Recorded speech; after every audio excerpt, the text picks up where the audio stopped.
India news हट, भारत की खबरें सच्चाई के साथ। ममता बनर्जी बोली, वोटिंग का हक किसी से नहीं छीनने दूंगी। ममता बनर्जी ने टीएमसी छात्र परिषद के स्थापना दिवस के मौके पर आयोजित कार्यक्रम को संबोधित करते हुए भाजपा पर निशाना साधा है। इस दौरान उन्होंने कहा कि भाजपा बंगालियों को योगदान को भुलाना चाहती है।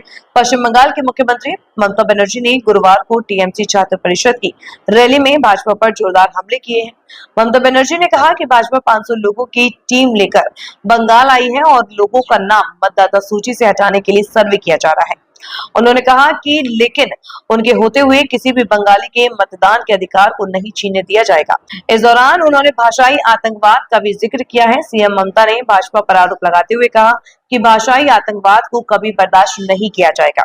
कोलकाता में छात्र शाखा की एक रैली को संबोधित करते हुए ममता बनर्जी ने भाजपा पर आरोप लगाते हुए कहा, आपको खुद जांच करनी चाहिए कि आपका नाम अभी भी मतदाता सूची में है या हटा दिया गया है। आपको ये सुनिश्चित करना होगा कि आपके पास आधार कार्ड है। उन्होंने आगे कहा, जब तक मैं जिंदा हूं किसी को भी लोगों को मताधिकार नहीं छीनने दूंगी।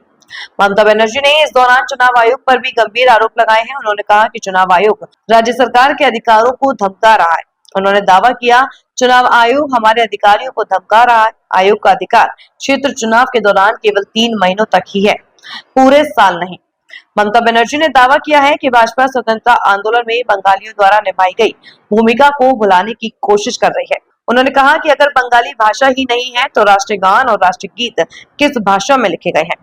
वे चाहते हैं कि लोग स्वतंत्रता आंदोलन में बंगालियों द्वारा निभाई गई ऐतिहासिक भूमिका को भूल जाए। हम इस भाषाई आतंक को बर्दाश्त नहीं करेंगे। वहीं प्रधानमंत्री नरेंद्र मोदी द्वारा लगाए गए भ्रष्टाचार के आरोपों पर भी ममता बनर्जी ने जवाब दिया है। सीएम ममता ने दावा किया कि टीएमसी सरकार ने कई सामाजिक कल्याणकारी पहल की है, वहीं केंद्र की भाजपा सरकार विकास के नाम पर भ्रष्टाचार में लिप्त है।